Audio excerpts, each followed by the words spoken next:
The blue woodpecker.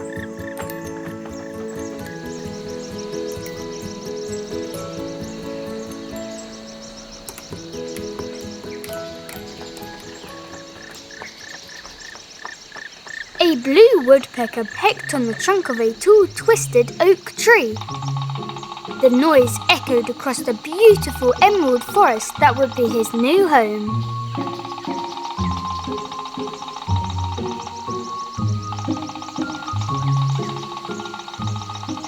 From a tiny hole above popped the head of a bushy squirrel. "What is all this commotion?" he chittered, nibbling at an acorn. The blue woodpecker stopped working and gazed up at the squirrel. Crumbs from the acorn fell onto his beak. "I am drilling a hole so that I can make this tree my home." The squirrel's bulging cheeks turned to a frown. "This tree is my home, and I won't share it, so please be gone. Shoo!"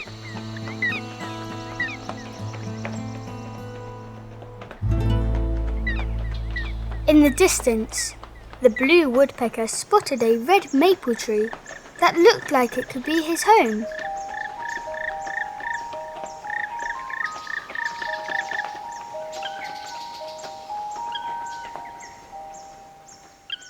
He landed on a branch and began pecking at the thick bark.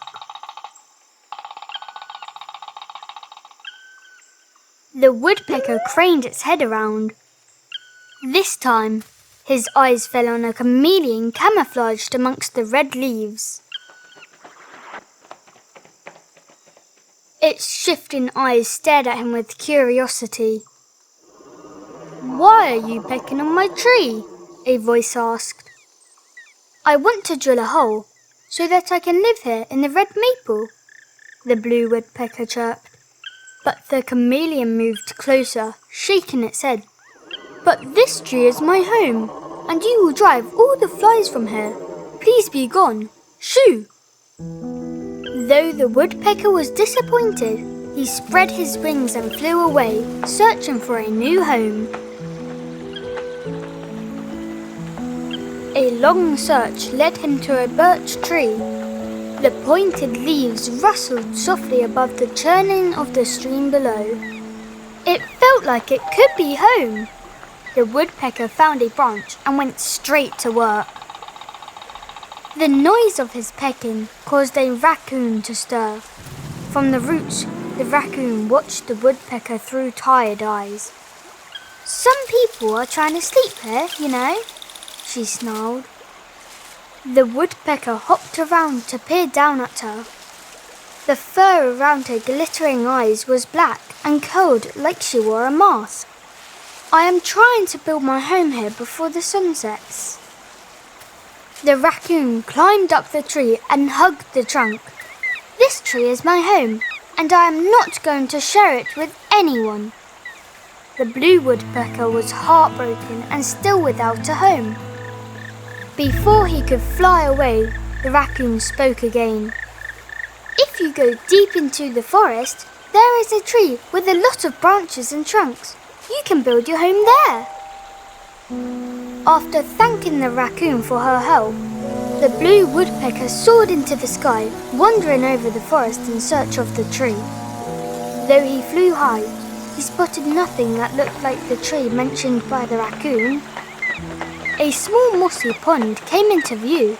On a log beside it, the blue woodpecker saw a baby bog turtle relaxing. He tucked his wings together and nosedived to the turtle, landing elegantly beside him. But the turtle was startled and fell into the pond.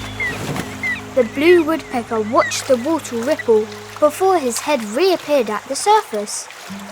"What's the meaning of this?" the turtle demanded. "I am sorry for startling you, but do you know the way to a tree that has a lot of branches and trunks?" the woodpecker asked. "Yes," he said, and pointed deeper into the forest with his claws. "Follow the stream until you reach a waterfall, and then you will find it." The blue woodpecker wasted no time. He took off over the narrow stream, surrounded by large grey rocks. He flew as fast as his wings would carry him. It was getting dark, and he wanted to find his home before the sunset. The stream ended in a clear pool of water with a waterfall tumbling over the small cliff above. Towering above it all was his tree. It was broad with numerous trunks and hundreds of branches. Roots slid from the stems, curled over the ground and tunneled into it. This must be home. It took some time to figure out where to peck. After all, there were so many places to choose from. The blue woodpecker chose a stem next to the largest trunk and began to drill. He worked quickly, as he was running out of time. Stars already twinkled at him beneath the thick clouds, stained purple and pink by the lowering sun. The leaves around the blue woodpecker began to shake as he worked, but he ignored it. "Good evening, sir," a deep voice rumbled nearby. He stopped his work and found a monkey hanging upside down from the next branch over. "What exactly are you trying to do?" "I am trying to build my home here in this tree."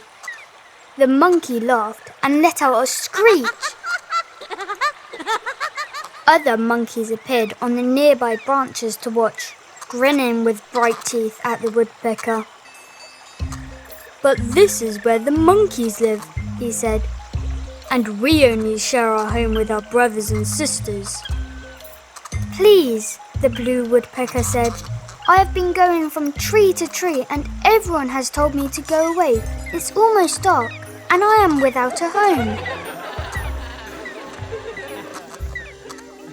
Most monkeys laughed, but one monkey did not. Instead, he smiled. "That's because you have been pecking up the wrong tree." He pointed to a tree across the pond.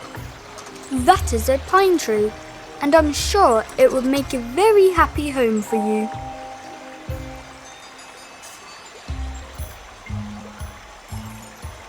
The blue woodpecker thanked the monkeys and flew towards the pine tree. The light had nearly disappeared from the sky, but the blue woodpecker wasn't going to give up.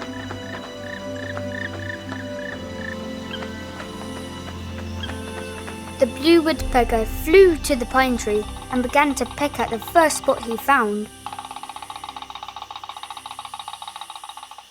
"Hello," a sweet voice said. "How are you?" The blue woodpecker found a yellow-bellied woodpecker peeking from my hole.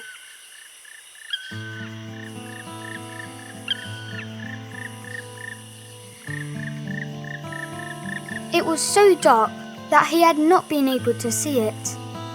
His heart panged with sadness. "I'm sorry. I did not know this was your home," he said sadly. "I will go."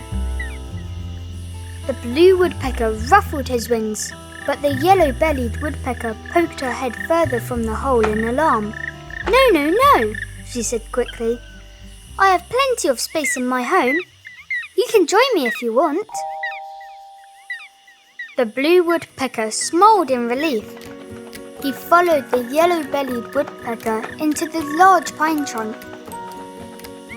There was plenty of room, and together they lived happily ever after.